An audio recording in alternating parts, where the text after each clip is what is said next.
உயிரும் இன்பம் எய்துக, எல்லா உடலும் நோய் தீர்க, எல்லா உணர்வும் ஒன்றாதல் உணர்க. நிறைந்த அவைக்கு தலை தாழ்ந்த பணிவான வணக்கம். சீர்மிகு சிங்கார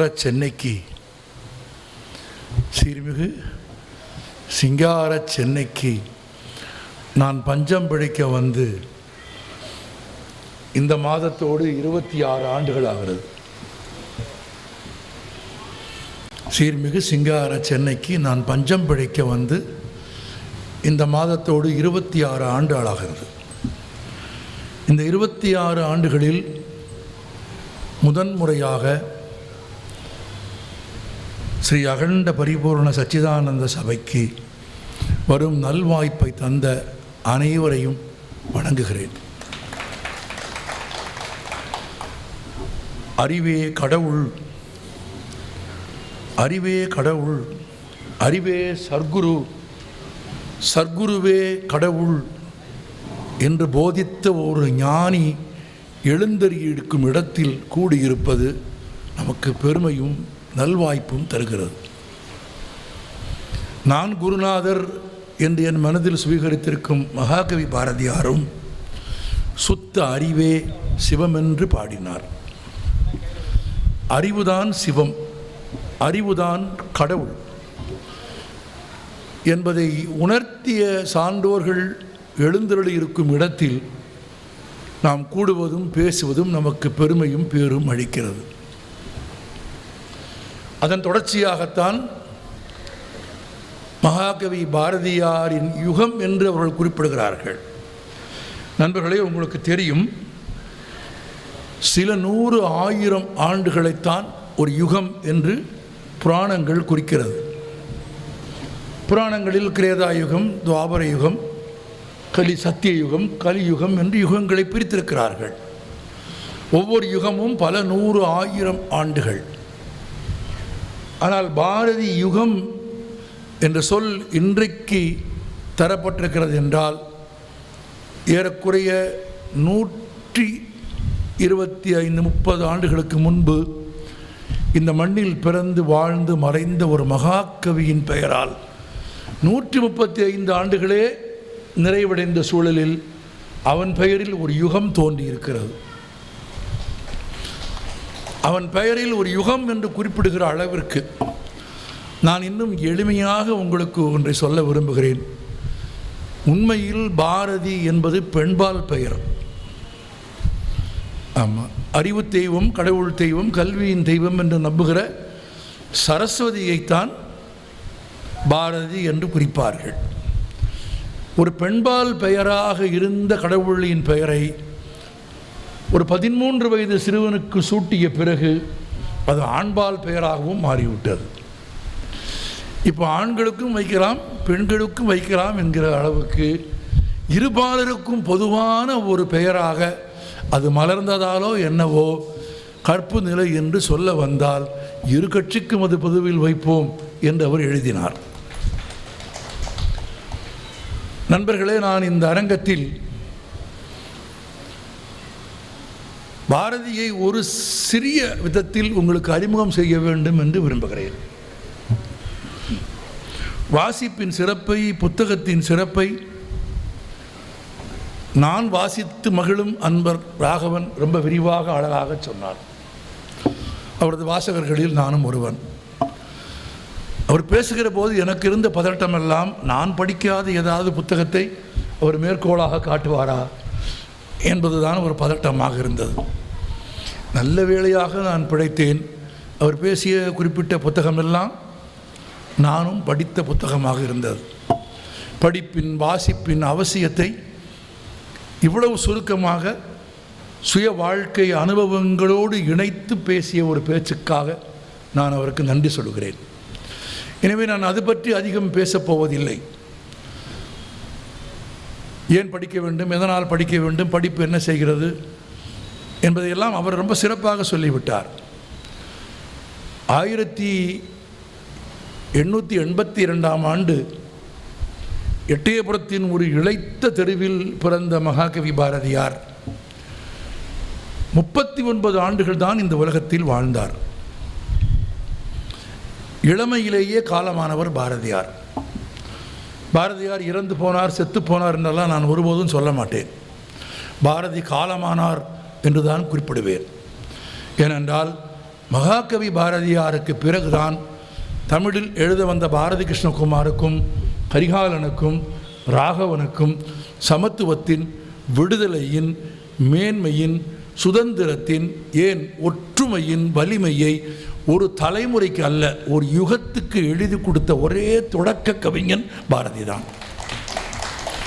100 செய்திகள் பாரதியிடமிருந்து தான் தொடங்குகிறது. 20 நூற்றாண்டு கால தமிழ் இலக்கிய வரலாற்றில் இல்லாத அற்புதங்களை நீங்கள் பாரதியிடம் பார்க்கலாம். பாரதியின் எழுத்தில் மட்டுமில்லை, பாரதியின் வாழ்க்கையிலும் பார்க்கலாம். 1904ஆம் ஆண்டு காசியில் இருந்து திரும்பி வந்ததற்கு பிறகு எட்டயபுரம் சமஸ்தானத்தில் பாரதியார் வேலை பார்க்கிறார். நீங்கள் சொன்னால் ஆச்சரியப்படுவீர்கள். 100 ரூபாய் சம்பளம். 1904ஆம் ஆண்டு ஒரு பவுன் 3 ரூபாயா, 3 ரூபாயோ 5 ரூபாயோ ஒரு பவுன், 100 ரூபாய் சம்பளம். அந்த வேலையை பற்றி நான் சொல்லவில்லை, பாரதியாரே சொல்லுகிறார். 100 ரூபாய் சம்பளம். என்ன வேலை? ஒரு வேலையும் கிடையாது. ஒரு வேலையும் இல்லாத ஒரு வேலைக்கு 100 ரூபாய் சம்பளம். மகாராஜாவை சந்தோஷப்படுத்துவதற்கு தேவையான சிங்கார ரசம் மிகுந்த பாடல்களை மகாராஜாவுக்கு பாடி காட்ட வேண்டும். ஆமாம், மகாராஜாவுக்கு என்ன வேலை? சுற்றி இருக்கிறவர்களுக்கே வேலை இல்லை என்றால் மகாராஜாவுக்கு என்ன வேலை இருக்கும்? ஒரு வேலையும் கிடையாது. மகாராஜா சேவல் வளர்ப்பார். அந்த சேவலை மகாராஜா சண்டைக்கு விடுவார். மகாராஜா சேவலை சண்டைக்கு விடுகிற போது சுற்று கிராமத்தில் இருக்கிற யாராவது ஒரு ஏழை விவசாயி அவன் வளர்க்கிற சேவலையும் கொண்டு வந்து சண்டைக்கு நிறுத்துவான். எல்லாம் கூடி பார்த்து கொண்டிருப்பார்கள். மகாராஜா வளர்த்த சேவலும் ஒரு ஏழை சம்சாரி வளர்த்த சேவலும் போடுகிற சண்டையின் முடிவில் மகாராஜாவின் சேவல் தோற்றுவிடும். பாரதியார் எழுதுகிறார், நான் சொல்லவில்லை, மகாராஜா அந்த சேவலின் அப்பா, அம்மா, அக்காவை எல்லாம் திட்டுவார் என்று எழுதுகிறார். நீங்களாக யூகித்துக் கொள்ளுங்கள். மகாராஜா அந்த சேவலின் அப்பா, அம்மா, அக்கா, சொந்தக்காரர்களை எல்லாம் திட்டுவார். திட்டிவிட்டு தன் சேவலை வீழ்த்திய அந்த கிராமத்து சேவலுக்கு பெரும் பணம் கொடுத்து விலைக்கு வாங்கி விடுவார். ஏனென்றால் அடுத்த வாரம் நடக்கிற போட்டியில் எவன் சேவல் கொண்டு வந்தாலும் அதை இந்த சேவல் ஜெயிக்கும் என்ற நம்பிக்கையில் மகாராஜா வாங்கி விடுவார். ஆனால் அடுத்த வாரம் நடக்கிற போட்டியில் மகாராஜாவின் சேவல் மீண்டும் தோற்றுவிடும். இதை எழுதிவிட்டு பாரதியார் எழுதினார், ஒரு வார காலம் மகாராஜாவின் சகவாசத்தில் தானாகவே தோற்றுவிடும் மனநிலைக்கு சேவல் வந்துவிடும் என்று எழுதினார். ஆமாம், இது சேரும் இடம் என்று ஒன்று இருக்கிறது பாருங்கள். அது வாழ்க்கையில் ரொம்ப ரொம்ப முக்கியமானது. தீபம் பார்த்தசாரதி ஒரு முறை எழுதியிருந்தார், வாழ்க்கையில் அதிசயங்கள் 2 என்று எழுதியிருந்தார். நம்ம உலகில் 7 அதிசயங்கள்னு சொல்கிறோம். ஓல்டு ஒண்டர்ஸ் 7, நியூ ஒண்டர்ஸ் 7 என்று சொல்கிறோம். தீபம் பார்த்தசாரதி எழுதியிருந்தார், அதிசயங்கள் 2 தான். வாழ்க்கையில் யாரை எப்போது சந்திக்கிறோம் என்பது முதல் அதிசயம். யோசித்து பாருங்கள். யாரை எப்போது பிரிகிறோம் என்பது 2வது அதிசயம் என்று எழுதினார். ஏனென்றால் சிலரை சந்தித்த பிறகு வாழ்க்கை உயர்கிறது. சிலரை சந்தித்த பிறகு இடம் கருதி சொற்களை நான் பயன்படுத்தவில்லை. சிலரை பிரிந்த பிறகுதான் உருப்படுகிறோம். ஆனால் சிலரை பிரிந்த துன்பத்தை வாழ்நாள் முழுவதிலும் மறக்க முடியவில்லை. சகவாசம் அப்படி சாதாரணமானது இல்லை. ஆமாம், பிச்சை எடுக்குமா யானை? யோசித்து பாருங்கள். எப்போது பிச்சை எடுக்க ஆரம்பித்தது என்று யோசித்து பாருங்கள். நம்மோடு சேர்ந்த பிறகுதான், மனிதனின் பழக்கம் வந்ததற்கு பிறகுதான், மனிதனோடு பழகிய பிறகுதான், மனிதனோடு வாழ்ந்ததற்கு பிறகுதான் ஒரு காட்டையே ஆண்டு மிக உயரமான தலைகளையும் தானியங்களையும் தாவரங்களையும் மூடித்து உயரக்குறைவான விலங்குகளுக்கெல்லாம் உணவு கொடுத்து கொண்டிருந்த ஒரு மாபெரும் உயிர். சகவாச தோஷம். ஆனால் அதில் பாரதியார் பாதிக்கப்படவில்லை. அதுதான் இவ்வளவும் சொன்னேன். 1904 இப்படி சேவல் சண்டை விட்டு சிருங்கார ரசமாக பாட்டு எழுதி கொண்டிருந்த மகாராஜாவிடத்தில் வேலை பார்த்த பாரதியாருக்கு மகாராஜா கொடுத்த சம்பளம் 100 ரூபாய். ஒரு நாள் மகாராஜா சென்னைக்கு போகிறார். எங்கள் எட்டயபுரத்திலிருந்து சென்னைக்கு போகிறார். மகாராஜா எட்டயபுரத்திலிருந்து சென்னைக்கு போனால் சும்மா போவாரா? தன் பரிவாரங்களோடு போகிறார். பரிவாரங்களில் பாரதியாரும் ஒருவர். எல்லாம் சென்னைக்கு வந்த இடத்தில் சம்பளம் போக தனியாக ஒவ்வொருவருக்கும் மகாராஜா 100 ரூபாய் கொடுக்கிறார். பட்டணத்தில் என்ன வேண்டுமோ வாங்கிக் கொள்ளுங்கள் என்று. எல்லோரும் என்னென்னவோ வாங்குகிறார்கள். எட்டயபுரத்தில் வந்து இறங்கி பூட்டப்பட்ட மாடுகள், பூட்டப்பட்ட வண்டிகளில் சென்னையில் வாங்கிய பொருட்களை எல்லோரும் அவர்கள் வீட்டுக்கு கொண்டு போகிறார்கள். பாரதியாரின் துணைவியார் செல்லம்மா தன் கணவரை பற்றி எழுதிய புத்தகத்தில் எழுதினார், எங்கள் வீட்டு வாசலிலும் ஒரு வண்டி வந்து நின்றது. கொடுத்த 100 ரூபாய்க்கு பாரதியாரும் ஏகப்பட்ட பொருள் வாங்கியிருக்கிறார். செல்லம்மா எழுதுகிறார், நான் சொல்லவில்லை. எங்கள் வீட்டு வாசலிலும் ஒரு வண்டி வந்து நின்றது. மூட்டை மூட்டையாக பொருட்களை கொண்டு வந்து இறக்கினார்கள். நான் மிகுந்த மகிழ்ச்சியாக அவைகளை எப்போது திறப்பார்கள் என்று காத்திருந்தேன். எல்லாம் இறக்கி முடித்ததற்கு பிறகு நடுவீட்டில் எல்லாவற்றையும் பிரித்தார்கள். எல்லாமே புத்தகங்கள், எல்லாமே புத்தகங்கள். இதற்கு பிறகாவது போகும்போது 2 புத்தகம் வாங்கி கொண்டு போங்கள். எல்லாமே புத்தகங்கள். ஒரு சாதாரண மனைவியாக, நமக்குத்தானே அவர் மகாகவியின் மனைவி இல்லையா? நமக்குத்தானே அவர் மகாகவியின் மனைவியை தவிர செல்லம்மாவுக்கு இல்லை. செல்லம்மாவுக்கு என்ன எதிர்பார்ப்பு இருந்திருக்கும்? பட்டணம் போய் வந்திருக்கிறார், மஞ்சள், புடவை, சில்கு, பட்டு துணிகள் என்று ஒன்றும் இல்லை. எல்லாம் புத்தகங்கள். 100 ரூபாய்க்கும் புத்தகங்கள். என்ன இப்படி என்று தான் கேட்டதாகவும், கேட்டதற்கு பாரதியார் என்ன பதில் சொன்னார் என்றும் செல்லம்மா எழுதியிருக்கிறார். அவர்கள் வாங்கி வந்ததை எல்லாம் கொண்டாடாதே செல்லம்மா, அவைகள் எல்லாம் அழிந்துவிடும். என்றைக்கும் அழியாத செல்வங்களை வாங்கி கொண்டு வந்திருக்கிறேன் என்று தான் வாங்கி கொண்டு வந்த புத்தகங்களின் பெருமையை அவர் எனக்கு பேசினார். அப்போது எனக்கு அது புலப்படவில்லை. இப்போது அவர் காலமானதற்கு பிறகு அதன் உண்மை புரிகிறது என்று எழுதினார். அதனாலே தான் ஒரு மனிதன் 130 ஆண்டுகளுக்கு பிறகும் உலகமெங்கிலும் நேசிக்கப்படுகிறான். குழந்தைகளுக்கு மட்டும், பெண் குழந்தைக்கும் பாரதி என்று பெயர் வைக்கிறார்கள், ஆண் குழந்தைக்கும் பாரதி என்று பெயர் வைக்கிறார்கள். பல்கலைக்கழகங்களுக்கு அவன் பெயர் இருக்கிறது. நகரங்களுக்கு, வீதிகளுக்கு எங்கே இல்லை? நான் உலகின் 19 நாடுகளுக்கு போயிருக்கிறேன். 19 நாடுகளிலும் பாரதிக்கு சிலை இருக்கிறது. சிலை இருக்கிறது. எப்படி உலகம் முழுவதிலும் ஒரு மனிதன் கொண்டாடப்படுகிறான். ஆனால் இதே சென்னையில் 1921ஆம் ஆண்டு செப்டம்பர் மாதம் 12ஆம் தேதி அதிகாலை 1:30 மணிக்கு காலமான பாரதியின் இறுதி ஊர்வலத்தில் கலந்து கொண்டவர்களின் எண்ணிக்கை 20 பேருக்கும் குறைவு.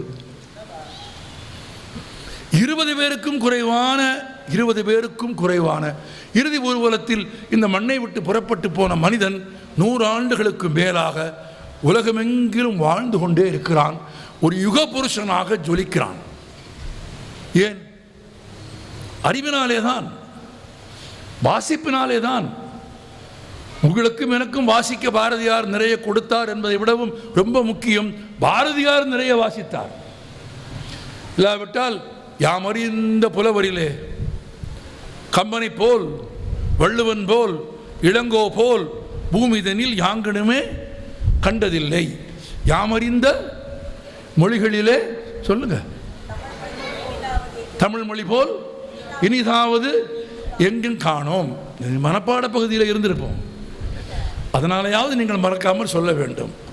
ஆனால் இந்த பாடலில் முதல் 2 சொற்களையும் கவனியுங்கள். யாம் அறிந்த மொழிகளிலே. வாசிப்பில் அப்படி மேம்போக்காக வாசிக்கக்கூடாது. யாம் அறிந்த மொழிகளிலே என்ற அந்த 2 சொல்லிலேயே எனக்கு வாசிக்கிற போது ஒரு கேள்வி பிறக்கிறது. யாம் அறிந்த மொழிகளிலே என்று ஒருவன் பாடினால் அவன் எத்தனை மொழிகள் அறிந்து வைத்திருந்தான் என்கிற கேள்வி அதில் இருக்கிறது. அவரது வரலாற்றை தேடி படித்தால் 9 மொழிகளில் எழுதவும் பேசவும் படிக்கவும் 39 வயதுக்குள் 9 மொழிகளில் எழுதவும் பேசவும் படிக்கவும் கற்றிருந்த பாரதியார் எழுதுகிறார், யாம் அறிந்த மொழிகளிலே. ஒரு பரந்த வாசிப்பு தான் பாரதியை மாபெரும் கலைஞனாக உருவாக்குகிறது. பெரும் வழக்கறிஞர் தானே காந்தி. MK காந்தி 1919ஆம் ஆண்டு தென்னாப்பிரிக்காவில் இருந்து திரும்பி இந்தியாவின் அரசியலில் காலடி வைத்த போது அவர் மகாத்மா இல்லை. He is only MK Gandhi, Mohandas Karamchand Gandhi. Mohandas Karamchand Gandhi அங்கே மகாத்மாவாக உயர்ந்தார் என்றால் காந்தி டால்ஸ்டாயை படித்தார், ஹென்றி தோராவை படித்தார்.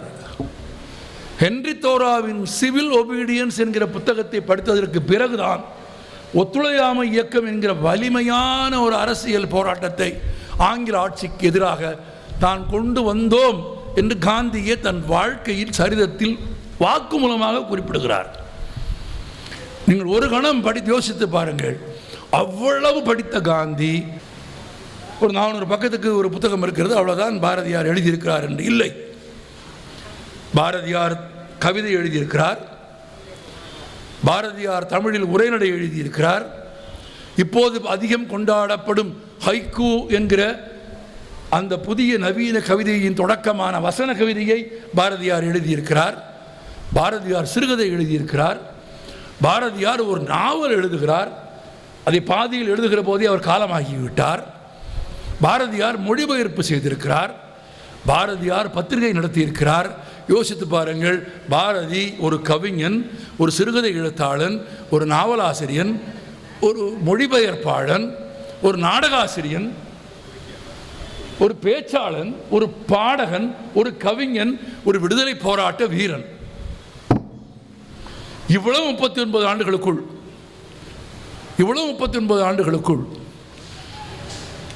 19ஆம் நூற்றாண்டுக்கு முன்பு தமிழ் இலக்கியத்தில் ஆன்ம விடுதலை என்ற சொல் இருந்ததே தவிர அரசியல் விடுதலை என்ற சொல் கிடையாது. அந்த சொல்லை முதலில் அறிமுகப்படுத்தியது பாரதியார். ஏனென்றால் நாடு அடிமைப்பட்டு கிடந்தது, நம் செல்வங்களை ஆங்கிலேயர்கள் திருடிக்கொண்டே போனார்கள். நான் பிரிட்டிஷ் மியூசியத்திற்கு போயிருக்கிறேன். உங்களுக்கு ஆச்சரியமான உண்மை சொல்கிறேன், வியப்பு தருகிற, வாழ்நாளில் ஒரு முறையேனும் போய் பார்க்க வேண்டிய ஒரு அருங்காட்சியகம் அது, அதில் மாற்று கருத்து இல்லை. British Museum, but nothing British there. உங்களுக்கு எவ்வளோ பேருக்கு புரிஞ்சதுன்னு எனக்கு தெரியல. அது பிரிட்டனுக்கு சொந்தமான, பிரிட்டனில் இருக்கும் மிகப்பெரிய அருங்காட்சியகம். அதில் காட்சிக்கு வைக்கப்பட்டிருக்கும் ஒரு பொருள் கூட பிரிட்டனுக்கு சொந்தமானது இல்லை. பிரிட்டன் ஆண்ட நாடுகளிலே இருந்து திருடப்பட்ட, மன்னிக்க வேண்டும், திரட்டப்பட்ட பொருட்கள் தான் அந்த மியூசியத்தில் இருக்கிறது. It is a British museum, nothing British. நம் செல்வங்கள் எல்லாம் கொள்ளை போய் கொண்டிருந்த ஒரு காலத்தில் ஒரு கவிஞன் தமிழில் முதன்முறையாக எழுத பாட வந்தான். பொழுதெல்லாம் எங்கள் செல்வம் கொள்ளை கொண்டு போகவோ நாங்கள் சாகவோ என்று பாடி அரசியல் விடுதலையை தமிழர்களுக்கு அறிமுகம் செய்து வைத்த பெருமை பாரதியாருக்குத்தான் உண்டு. அவருக்கு முன்பு யாரும் அதை செய்யவில்லை. அரசியல் விடுதலையை பாடிய பாரதியார் அதோடு நிற்கவில்லை. அடுத்த கட்டமாக எழுதி சொன்னார், ஏழை என்றும் அடிமை என்றும் எவனும் இல்லை இந்தியாவில்.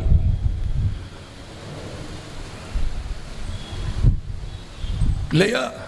சாதி மதங்களை பாரோம், உயிர் ஜென்மத்தில் தேசம் எதினராயினின் வேதியராயினும் ஒன்றே, வேறு குலத்தினராயினும் ஒன்றே, எல்லோரையும் சமமாக பார்க்க வேண்டும், எல்லோரையும் சமமாக நடத்த வேண்டும், எல்லோரிடத்திலும் சமமாக வாழ வேண்டும் என்று கற்றுக் கொடுத்த சமூக விடுதலையின் தொடக்கம் மகாகவி பாரதியார். அவர் எழுதியது மட்டுமில்லை, அதுபோல வாழ்ந்தார். புதுச்சேரியில் இஸ்லாமியர்களுக்கான தேநீர் கடையில் இந்துக்கள் போய் டீ குடிக்க மாட்டார்கள். ஏன்னால் ஒரு இஸ்லாமியனின் கடையில் தேநீர் குடிப்பது இழுக்கு என்று இந்துக்கள் நம்பிய ஒரு காலத்தில் பிறப்பால் வைதிக குடும்பத்தில் பிறந்த பாரதியார் அந்த இஸ்லாமியர்களின் தேநீர்க்கடையில் போய் ரகசியமாக அல்ல, வாசலில் ஒரு நாற்காலியை எடுத்து போட்டுக்கொண்டு தேநீர் வாங்கி வைத்துக்கொண்டு எல்லோரும் பார்க்க குடிப்பார். அது மட்டும் இல்லை, தமிழிலேயே முதன்முறையாக ரொம்ப முக்கியமான செய்திகள் இதெல்லாம். சைவர்கள் தமிழில் கவிதை எழுத தெரிந்தால் சிவனை பற்றித்தான் பாடுவார்கள். வைணவனுக்கு தமிழ் தெரிந்தால் பெருமாளை பற்றித்தான் பாடுவார்கள்.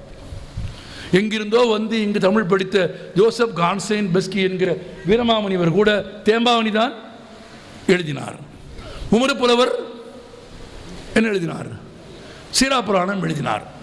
இன்னும் சுருக்கமான வார்த்தைகளில் சொல்கிறேன், இங்கே தமிழில் கவிதை எழுத வந்த எல்லோரும் அவரவர்கள் தெய்வத்தை பற்றி மட்டும்தான் பாடினார்களே தவிர 20 நூற்றாண்டு கால தமிழ் இலக்கிய வரலாற்றில் எல்லா தெய்வங்களுக்கும் தன் தமிழை தாரை வார்த்து கொடுத்த ஒரே கவிஞன், ஆன்ம விடுதலை பாடிய ஒரே கவிஞன் பாரதி. அவனுக்கு தெய்வங்கள் சமம், மனிதர்கள் சமம். தாழ்த்தப்பட்ட சமூகத்தை சேர்ந்ததாக கருதப்பட்ட கனகலிங்கம் என்கிற தன் நண்பனையும் சில நண்பர்களையும் தன் வீட்டுக்கு அழைத்து வந்து தன் வீட்டின் அமர வைத்து அவர்களுக்கு பூணூல் போடுகிறார், தாழ்த்தப்பட்டவர்களுக்கு. ஆனால் பாரதியார் பூணூல் அணிந்ததே இல்லை. அவர் கழட்டி போட்டார், அவர் கழட்டி ஹேங்கரில் மாட்டிட்டார். இவங்க 6 பேருக்கும் பூணூல் போடுறார். காயத்ரி மந்திரம் சொல்லி அமோகமாக ஒரு பூணூல் கல்யாணத்தை 6 பேருக்கு நடத்தி வச்சு செல்லம்மாவை சமைக்க சொல்லி தன் வீட்டிலேயே இலை போட்டு பரிமாறுகிறார், அவர்களை சாப்பிட வைக்கிறார். அப்போ கனகலிங்கம் கேட்கிறார், சாமி இது அப்படிங்கிறார், எப்போதும் போட்டுக்கொண்டு இன்று முதல் நீ பிராமணன், யாராவது கேட்டால் நான் சொன்னேன் என்று சொல். ஆமாம், ஆனால் அவர் அணிந்து கொண்டதில்லை. அவர் அணிந்து கொண்டதில்லை என்பதை நான் சொல்லவில்லை. அவரை தேடி அவரை கண்டுபிடிக்க வேண்டும் என்று தலைமறைவாக இருந்த காலத்தில் சோரட்டி ஒட்டிய பிரிட்டிஷ்காரர்கள் எழுதினார்கள், அவர் பிராமணர் ஆனால் பூணூல் அணிந்திருக்க மாட்டார் என்று எழுதினார்கள். மகளின் திருமணத்தின் போது கூட அவர் பூணூல் அணியவில்லை. அந்த காலம் வழக்கப்படி மகளை மடியில் அமர்த்தி கன்னிகாதானம் செய்து கொடுக்க வேண்டும். ஊரில் இருக்கிற எல்லாரும் சொல்கிறார்கள், மகளின் திருமணம் நடக்க வேண்டுமானால் நீ சட்டை இல்லாமல் பூணூல் அணிந்து மகளை மடியில் அமர்த்தித்தான் கல்யாணம் செய்து கொடுக்க வேண்டும். அப்படி நீ செய்ய சம்மதிக்காவிட்டால் மகளின் திருமணம் நடக்காது. மனைவி அழுகிறார், மைத்துனர் கெஞ்சுகிறார், எல்லாரும் சொல்லுகிறார்கள், ஊர் வற்புறுத்துகிறது. அதுநாள் வரையில் 1904ஆம் ஆண்டிலிருந்து 1919ஆம் ஆண்டு வரையில் 15 ஆண்டுகளுக்கு மேலாக இந்த புற அடையாளங்களை எல்லாம் துறந்து விட்ட ஒரு மகாகவி, அவைகளையெல்லாம் கடந்து போய் நின்ற ஒரு மகாகவி மகளின் திருமணத்திற்காக அதை அணிந்து கொண்டால் மட்டும்தான் மகளின் திருமணம் நடக்கும் என்கிற ஒரு இக்கட்டான சூழல் வருகிறது. பாரதி உறுதியாக மறுக்கிறார். உறவும் சுற்றமும் கண்ணீர் விட்டு அழுகிறது. ஊர்க்காரர்கள் மிரட்டுகிறார்கள், கல்யாணம் நின்றுவிடும். என்ன சொல்கிறாய்? ஒரு கட்டத்திற்கு பிறகு மகளின் திருமணம் நடக்க வேண்டும் என்பதற்காக எப்போதும் பாரதியார் சட்டையை கழட்ட மாட்டார்.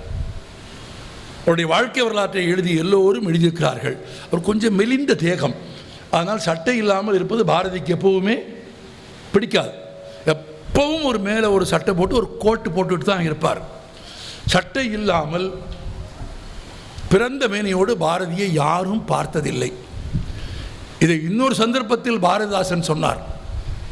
நான் இடையிட்டு அதை சொல்வதற்காக ஞாபகம் வைத்துக் கொள்ளுங்கள். பாரதியார் காலமானதற்கு பிறகு திருச்சியில் வாழ்ந்த செல்லம்மா பாரதியை பார்ப்பதற்கு திருலோக சீதாராமோடும் ஆவே கிருஷ்ணசாமி ரெட்டியாரோடும் போன பாவேந்தர் பாரதிதாசன் அந்த வீட்டுக்குள் நுழைந்த உடனேயே திருலோக சீதாராமும் ஆவே கிருஷ்ணசாமி ரெட்டியாரும் வழக்கமாக செல்லம்மாவை பார்த்தால் தோளில் இருக்கும் துண்டை எடுத்து இடுப்பில் கட்டி தாய்க்கு ஒப்பான செல்லம்மாவின் கால்களை தொட்டு வணங்குவார்கள். இருவரும் வணங்கிவிட்டு திரும்ப பார்த்தால் பகுத்தறிவு இயக்கத்தில் சேர்ந்து சுயமரியாதையின் உச்சத்திலே இருந்த பாரதிதாசனை காணவில்லை. எங்கேன்னு திரும்ப பார்த்தா காணோம். எங்கேன்னு பார்த்தா நெடுஞ்சான் கிடையாக 6 அடி 4 அங்குல உயரமுள்ள குஸ்தி பைல்வான் என்று பெயர் பெற்ற பாரதிதாசன் செல்லம்மாவின் காலில் நெடுஞ்சான் கிடையாக விழுந்து கூப்பிடுகிறார். வெளியே வந்ததற்கு பிறகு அவர் சார்ந்த பகுத்தறிவு இயக்கத்தைச் சேர்ந்த நண்பர்கள் சிலர் பகடி செய்து அப்படி ஒரு பெண்ணின் காலில் போய் நீங்கள் விழலாமா என்று கேட்டபோது பாரதிதாசன் சொன்ன பதில் என்ன தெரியுமா உங்களுக்கு? யோ, உமக்கு என்னையா தெரியும்? இந்த உலகத்திலேயே எங்கள் ஐயரை முழுசாக பார்த்தது அந்த அம்மா மட்டும்தாயான்னு சொன்னார் பாரதிதாசன். இந்த சொற்களுக்கு பின்ன எவ்வளவு கனிவும் குழைவும் இருக்கும் பாருங்கள். அப்படி தன் உடலை எப்போதும் திறந்து வைக்க கூச்சப்படுகிற கோட் அணிந்து கொண்டிருக்கிற பாரதியை வற்புறுத்தி சட்டையை கழட்டி பூணூல் போட வைக்கிறார்கள். பூணூல் போட்டு மகளுக்கு தாலி எடுத்து கொடுத்து கன்னியாதானம் முடிந்து கீழே இறங்கியதும் அந்த ஊர்க்காரர் ஒருத்தர் கேட்டார், என்ன பாரதி, கீழே இறங்கி வந்துட்டீரா என்று கேட்டார். பாரதி சொன்னான், என்னால் எவ்வளவு தூரமும் கீழே இறங்கி வர முடியும், ஆனால் என் உயரத்திற்கு முன்னால் ஏறி வர முடியாது என்று சொன்னார். நான் சொன்ன வார்த்தையை நினைவில் வைத்துக் கொள்ளுங்கள். எந்த ஊர் அவரை ஊரை விட்டு வெளியே தள்ளி வைத்ததோ, எந்த ஊர் அவரை பட்டினி போட்டதோ, எந்த ஊர் குடத்தில் சோறை ஒழித்து வைத்து அவர் மனைவி அவருக்கு கொடுக்க போன போது கொடுக்கக்கூடாது என்று தடுத்ததோ, அந்த தீர்ப்பை எழுதியவர்கள் யார் பெயரும் வரலாற்றில் இல்லை. ஊருக்கு வெளியே ஒதுக்கி வைக்கப்பட்டவனின் பெயர்தான் உலகமெங்கும் முழங்கிக் கொண்டிருக்கிறது. ஏன்? அவன் அரசியல் விடுதலையை பாடினான், ஆன்ம விடுதலையை பாடினான், எல்லோரும் சமம் என்ற சமூக விடுதலையை பாடினான். அதை விட வியப்பு, இங்கு கூடியிருக்கிற பெண் மக்களே, நீங்கள் தெரிந்து கொள்ளுங்கள், எந்த பெண்பால் புலவரும் பாடாத பெண் விடுதலையை தமிழில் முதலில் பாடியது மகாகவி பாரதியார் தான். பெண் விடுதலை அவர்தான் பாடினார். எந்த பெண்பால் புலவரும் பாடவில்லை. இன்னும் சொல்ல போனால் 1914-19 பாரதி பெண் கல்வியை பற்றி பாடிய போது பெண்களுக்கென்று பள்ளிக்கூடமே தமிழ்நாட்டில் கிடையாது. ஆரம்ப பள்ளிக்கூடம் கூட கிடையாது.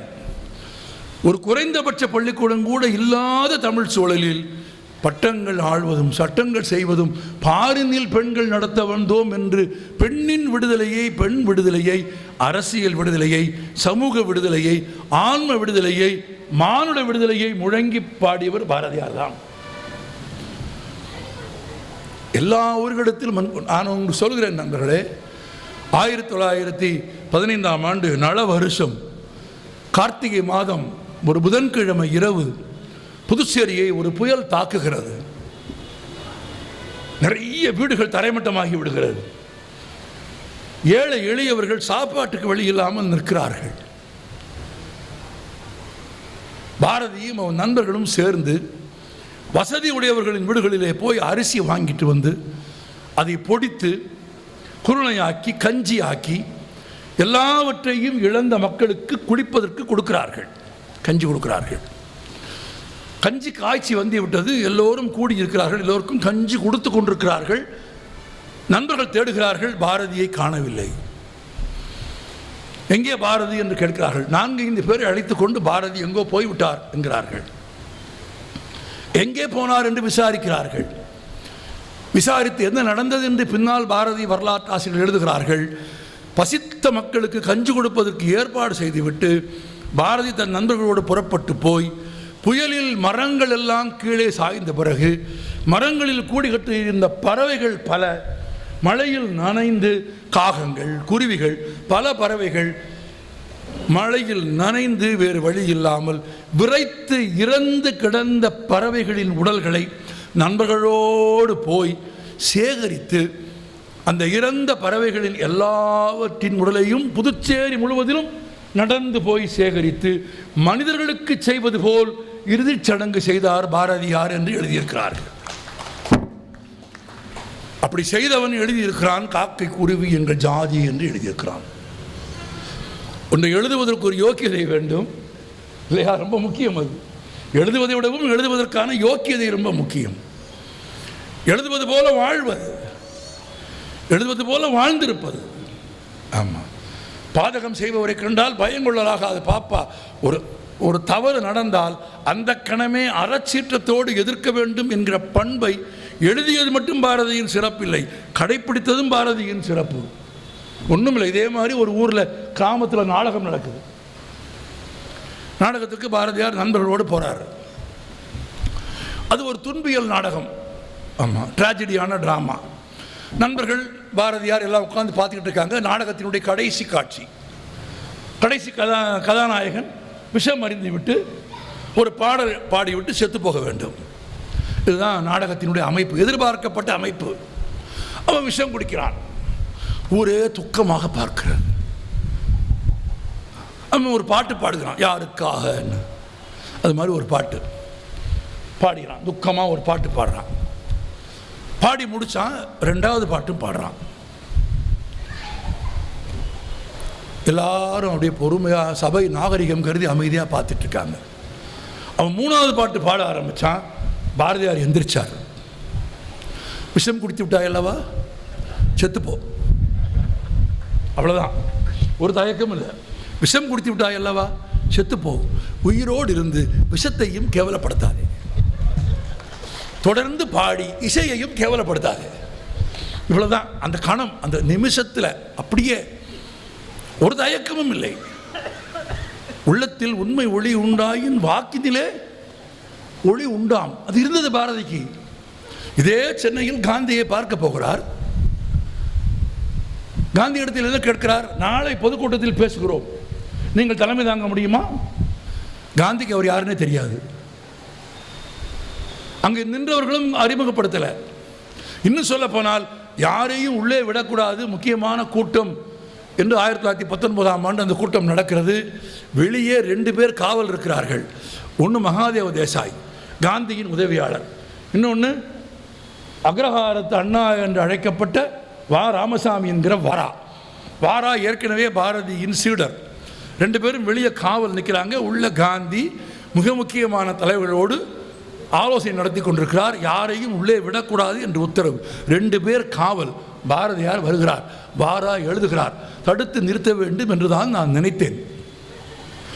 ஆனால் மின்னலை போல பாரதியார் உள்ளே போய்விட்டார். அது மட்டும் இல்லை, என்னவாய் வாரா, எப்படி இருக்கிறீர் என்று கேட்டபடியே தடுத்து நிறுத்துவதற்கான அவகாசமே இல்லாமல் பாரதியார் உள்ளே போய்விட்டார். உள்ளே போனது மட்டும் இல்லை, போனால் காந்தி ஒரு திண்டில் அமர்ந்திருப்பார்.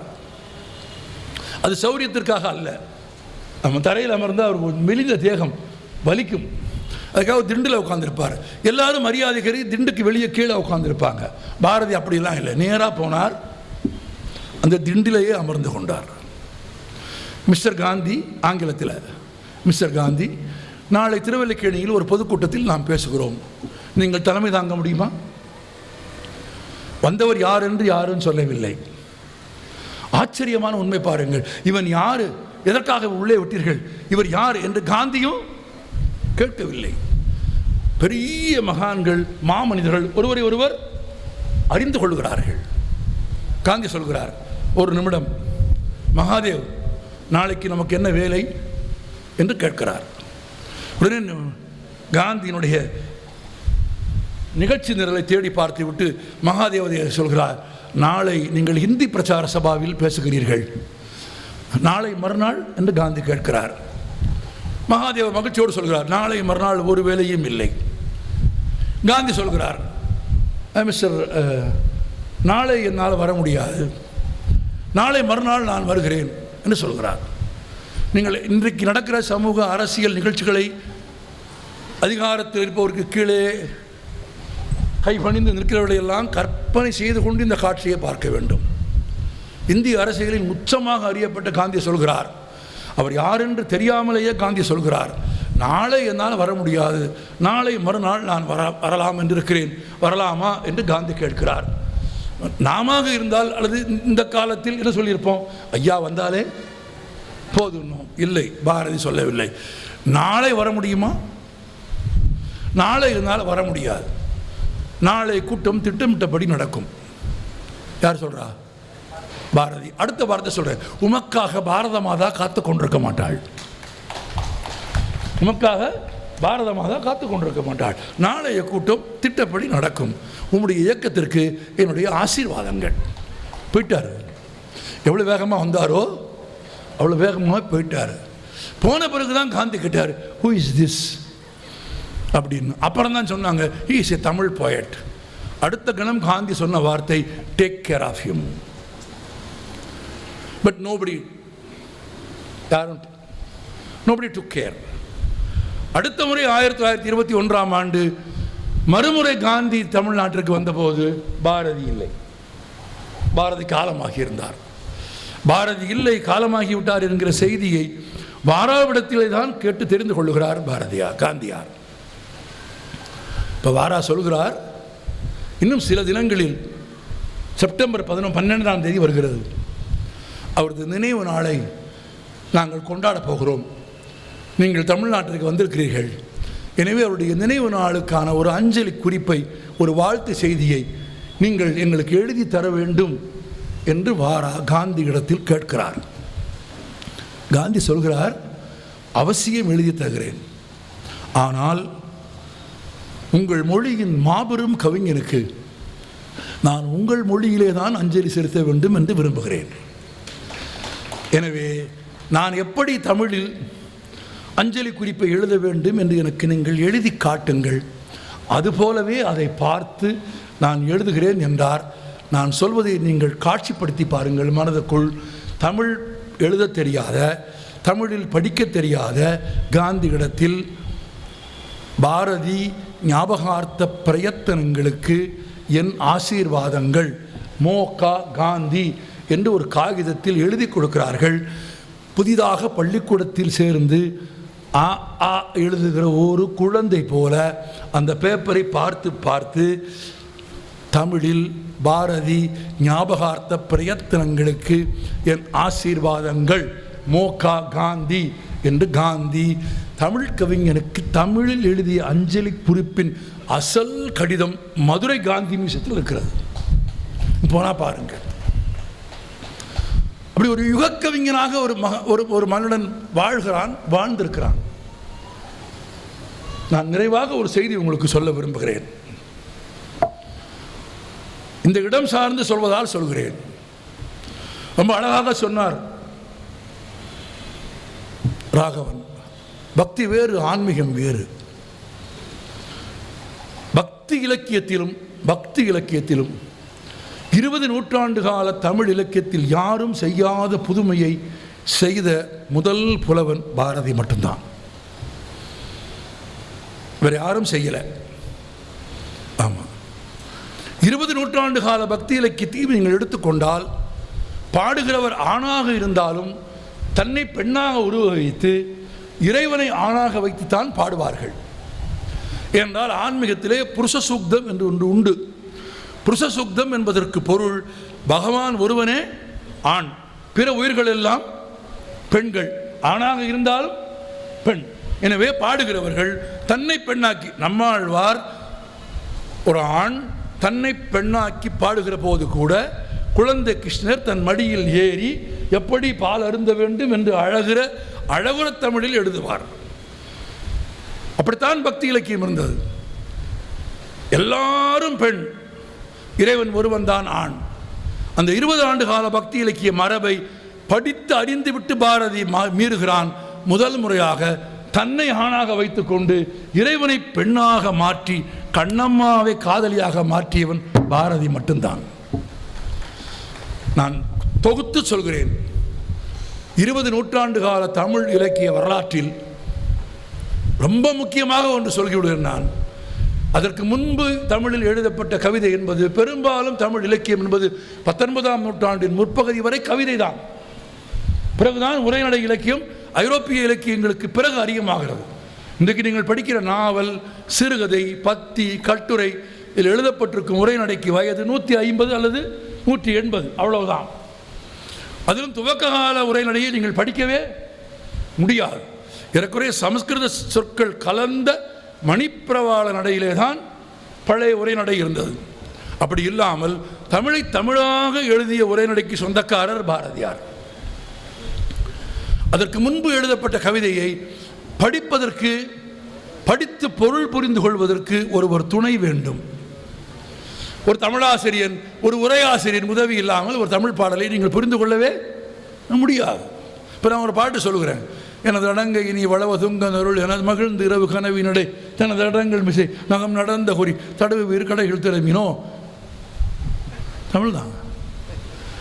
முடித இருப்பிசை இந்த காந்தல் மெல் விரல் கழுவுறு கிளிங்கும் களா அதிடி தான் தொடர்ந்து இட்ட தீம்புளி பாகர் இனிது என உண்டலின். தமிழ் தான். ஆனால் ஒரு ஆள் வேணும் கூட. ஒரு கோனார் நோட்ஸ் இல்லாமல் நகரவே முடியாது. அப்படி இருந்த தமிழ் கவிதையில் முதன் முறையாக ஓடி விளையாடு பாப்பான்னு எழுதுனது யாரு? அதுக்கு கோனார் நோட்ஸ் உங்களுக்கு வேணுமா? செந்தமிழ் நாடென்னும் போதினிலே இன்பத்தேன் வந்து பாயுது காதினிலே. போச்சா? முடிஞ்சா? ஓடி விளையாடு பாப்பா. நாம் இருக்கும் நாடு நமது என்பது அறிந்தோம். காக்கை குருவி எங்கள் ஜாதி, நீள் கடலும் மலையும் எங்கள் சுற்றம். நோக்கும் திசையெல்லாம் நாமன்றி வேறில்லை, நோக்கு நோக்க களியாட்டம். உரையாசிரியரின் உதவி இல்லாமல் எழுதுகிறவனும் வாசிக்கிறவனும் நேரே நேருக்கு நேர் கைகுலுக்கி கொள்ளும் ஒரு படைப்பை தந்த பெருமை யாருக்கு உண்டு? பாரதி. அப்படியானால் மொழிக்கு விடுதலை கொடுத்தது யார்? யார்? பாரதியார். என் மொழிக்கு விடுதலை, என் சமூகத்திற்கான அரசியல் விடுதலை, என் சமூகத்தில் ஏற்றத்தாழ்வுகளை போக்கும் சமூக விடுதலை, என் சமூகத்தின் பெரும்பான்மையான பெண்களுக்கான பெண் விடுதலை, மனதில் எல்லாவற்றையும் தெய்வமாக கருதும், எல்லா தெய்வங்களையும் சமமாக கருதும் ஆன்ம விடுதலை என்று அன்பு, பாசம் எல்லாவற்றையும் தொகுத்து ஒரு யுகத்தின் கவிஞனாக பாரதி மலர்ந்தான் என்பதை மறந்து விடாதீர்கள். ஏதோ ஒரு தேசபக்தி பாடல்களை எழுதிய ஒரு 400 பக்கங்களுக்கு புத்தகம் எழுதிய ஒரு கவிஞன் என்று குறைத்து மதிப்பிடாதீர்கள். உரைநடையெல்லாம் படித்து பாருங்கள். கவிதையில் நீங்கள் பார்க்கும் பாரதியை விடவும் 100 மடங்கு உயர்ந்த பாரதியை நீங்கள் உரைநடையில் பார்ப்பீர்கள். ஒரே ஒரு சின்ன உதாரணம் சொல்கிறேன். இன்றைக்கு கூட ஒரு சமூக பிரச்சனை தான் அது. ஆனால் 100 ஆண்டுகளுக்கு முன்பு மிகப்பெரிய பிரச்சனை. உங்களுக்கு தெரியும், 5 வயதில் 7 வயதில் 9 வயதில் 4 வயதில் குழந்தைகளுக்கு திருமணம் செய்து வைத்து விடுவார்கள். திருமணமான கொஞ்ச நாளிலேயே ஏதோ ஒரு காரணம் பற்றி அவன் இறந்து போனால், அந்த மாப்பிள்ளை இறந்து போனால், பருவமடைவதற்கு முன்பே கணவன் இறந்து போனால், அந்த பெண் குழந்தை தன் வாழ்நாள் முழுவதிலும் என்னவாக இருக்க வேண்டும்? விதவையாக இருக்க வேண்டும். அவளுக்கு உணவு கட்டுப்பாடு உண்டு, அவளுக்கு சமூக கட்டுப்பாடு உண்டு, அவளுக்கு உடல் கட்டுப்பாடு உண்டு, அவளுக்கு மனக்கட்டுப்பாடு உண்டு. அவள் ஒரு மூலையிலே தான் இருக்க வேண்டும். நீங்கள் சொன்னால் ஆச்சரியப்படுவீர்கள். ஏறக்குறைய 1919ஆம் ஆண்டு இந்தியா முழுவதிலும் இருந்த 24 வயதுக்கு குறைவான இளம் பால்ய விதவைகளின் எண்ணிக்கை 4 லட்சம். 4 லட்சம். அதிலும் 4 வயதுக்கு கீழே இருந்த விதவைகளின் எண்ணிக்கை 2000. 4 வயது. 5 வயதில் இருந்து 9 வயதுக்கு உட்பட்ட பெண் விதவைகளின் எண்ணிக்கை 9000. திருமணமான 3வது நாள் தோட்டத்தில் விளையாட போன மாப்பிள்ளை பையன் பாம்பு கடித்து இறந்து போனால் 5 வயதான அந்த பெண் குழந்தை, பருவமடையாத பெண் குழந்தை 90 வயது வரையிலும் விதவையாகத்தான் வாழ வேண்டும் என்று விதித்த போது, அந்த குழந்தைகளுக்கு மறுமணம் செய்து வைத்து ஒரு புதிய வாழ்க்கையை உண்டாக்க வேண்டும் என்ற ஒரு குரலை, ஒரு இயக்கத்தை தமிழில் தொடங்கிய முதல் பெருமை பாரதியாருக்கு தான் உண்டு. யாருக்கும் கிடையாது. துணிஞ்சு எழுதினார். அப்ப காந்தி எழுதினார். இந்த பிரச்சனையின் தீவிரத்தை தெரிந்து கொண்டு என்ன தெரியுமா காந்தி எழுதினார்? அந்த காலத்தில் ஒரு 15 வயசுல ஒரு பையனுக்கு கல்யாணம் பண்ணி வச்சிருவாங்க, 10 வயசுல பண்ணி வச்சிருவாங்க. அவனுக்கு ஒரு 25 வயசு ஆகிற போது அவனுடைய முதல் மனைவிக்கு 15 வயசா இருக்கும். 15 வயதாக இருக்கிற அப்போதுதான் பருவமடைந்த, உடல் வளர்ச்சி முழுதும் அடையாத அந்த பெண் குழந்தை பிரசவத்தின் போதோ குழந்தை பேற்றின் போதோ இறந்து போவாள். அது தனி, அதை பற்றி தனியாக பேச வேண்டும். பிரசவத்தின் போது முதுகெலும்பு முறிந்து இறந்து போன பெண் குழந்தைகளின் எண்ணிக்கை மட்டும் 30,000 என்றான். அப்ப இந்த கணவன் என்ன செய்வான்? அவன் மறுமணம் செய்து கொள்வான். அப்படித்தானே நம்ம ஊரில் தானே வழக்கம். ஆமாம். காந்தி எழுதினார், விதவைகளின் எண்ணிக்கையை குறைப்பதற்கு என்ன வழி என்றால், விதவைகளுக்கு மறுமணம் செய்து வைக்க வேண்டும். இளைஞர்கள் மனமும் வந்து அவள் விதவை என்று 4 வயதுங்க, 4 வயதில் திருமணமாகி பருவமடையாமல் சில வாரங்களிலேயே கணவனை இழந்த ஒரு பெண்ணை திருமணம் செய்து கொள்வதில் என்ன மனத்தடை இருக்க வேண்டும்? அவளை மனமும் வந்து கல்யாணம் செய்து கொள்ள வேண்டும் என்று ஒரு நாவல் எழுதினார் பாரதியார். இந்த நாவலுக்கு பேர் சந்திரிகையின் கதை. நாவலே எழுதினார். அந்த நாவலை இன்னும் சுவாரஸ்யமாக நான் சுருக்கமாக சொல்கிறேன். அந்த சந்திரிகை வாழ்ந்த ஊரில் ஒரு நாள் பூகம்பம் வருது. இந்த ஊருக்கு விருந்தாளி வர மாதிரி எழுதுகிறார் பாரதியார். குற்றாலத்திற்கு அருகே வேளாண்குடி என்ற கிராமம் இருந்தது. அந்த கிராமத்திற்கு ஒரு நாள் பூகம்பம் வந்தது. பூகம்பத்தில் ஊரின் எல்லா பகுதிகளும் அப்படியே இருக்க அக்ரஹாரம் மட்டும் அழிந்து போனது என்று எழுதினார். அடுத்த வரி எழுதினார், அக்ரஹாரத்திலும் எல்லோரும் செத்து போக நம் கதையின் கதாநாயகி சந்திரிகையும் 10 வயது நிரம்பிய இளம் விதவை விசாலாட்சியும் மட்டும் உயிர் பிழைத்துக் கொண்டார்கள் எழுதினார். அப்படி 2 பேர் மட்டும் ஏன் உயிர் பிழைத்துக் கொண்டார்கள்னா, விசாலாட்சிக்கு பாரதியார் மறுமணம் செய்து வைக்க விரும்பினார். தான் மறுமணம் செய்து கொள்ள வேண்டும் என்று விரும்புவதற்காக அந்த கதையில் 10 வயது நிரம்பிய விசாலாட்சி தென்காசியை விட்டு சென்னைக்கு வந்து அந்த காலத்தில் பாரதியார் பணியாற்றிய சுதேசமித்திரன் பத்திரிகையை நடத்திய ஜி. சுப்பிரமணிய ஐயர் 12 வயதில் விதவையான தன் மகளுக்கு சாதி, உறவு, ஊர் எல்லாவற்றையும் எதிர்த்து மறுமணம் செய்து வைத்தார் என்பதற்காக அந்த பெண் தென்காசியிலிருந்து புறப்பட்டு சென்னைக்கு வந்து ஜி. சுப்பிரமணிய ஐயரை பார்த்து, உங்கள் மகளுக்கு திருமணம் செய்து வைத்ததை போல் நீங்கள் எனக்கும் ஒரு மறுமணம் செய்து வைக்க வேண்டும் என்று கேட்பதாக எழுதினார். அப்படி கேட்டவன் தான் எழுதினான், நாணமும் அச்சமும் நாய் கேட்க வேண்டுமாம் என்று. ஆனால் காந்தி என்ன எழுதினார்? விதவைகளின் எண்ணிக்கை அதிகமாவதற்கு காரணம், ஏற்கனவே முதல் மனைவியை இழந்த கணவன்மார்கள் மறுமணம் செய்து கொண்டு, வயது ஏறிய ஆண்கள் மறுமணம் செய்து கொண்டு சில ஆண்டுகளிலேயே அவர்கள் இறந்து போவதால் பெண்கள் விதவைகளாகி விடுகிறார்கள்.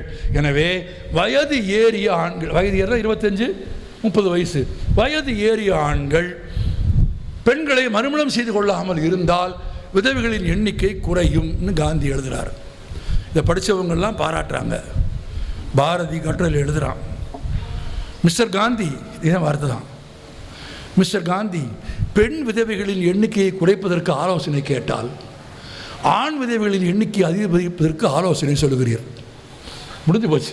ஆமாம், பெண் விதவைகளின் எண்ணிக்கையை குறைப்பதற்கு ஆலோசனை கேட்டால் ஆண் விதவைகளின் எண்ணிக்கையை அதிகரிப்பதற்கு ஆலோசனை சொல்கிறீர்.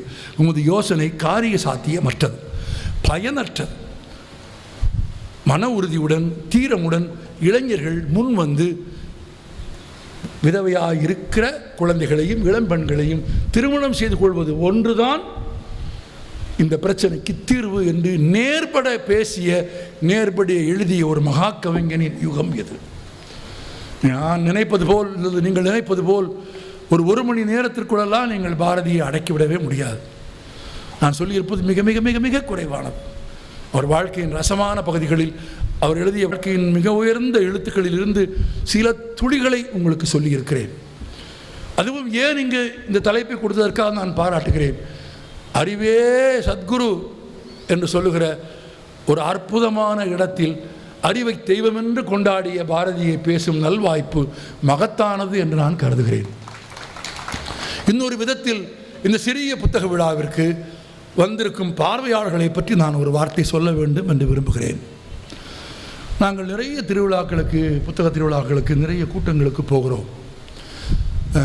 எனக்கு மெஜாரிட்டியின் மீது நம்பிக்கை போய் ரொம்ப நாள் ஆகிறது. ஆமாம். கௌரவர்கள் எத்தனை பேர்?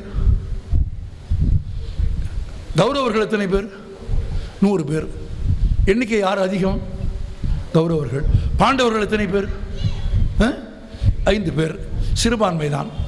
பாண்டவர்கள் சிறுபான்மை தான், கௌரவர்கள் பெரும்பான்மை தான். எது வென்றது? எண்ணிக்கை அல்ல, அறம்தான் வெல்லும், நீதிதான் வெல்லும். எண்ணிக்கை முக்கியம் அல்ல.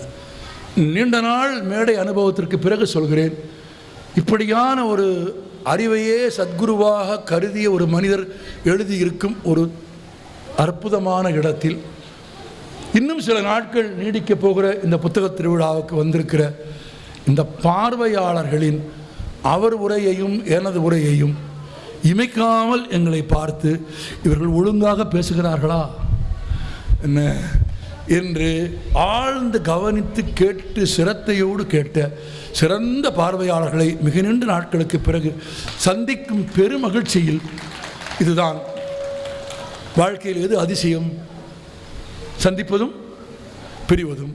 இன்றைக்கு சந்தித்தோம், இன்றைக்கே பிரிகிறோம். நன்றி, மீண்டும் சந்திப்போம்.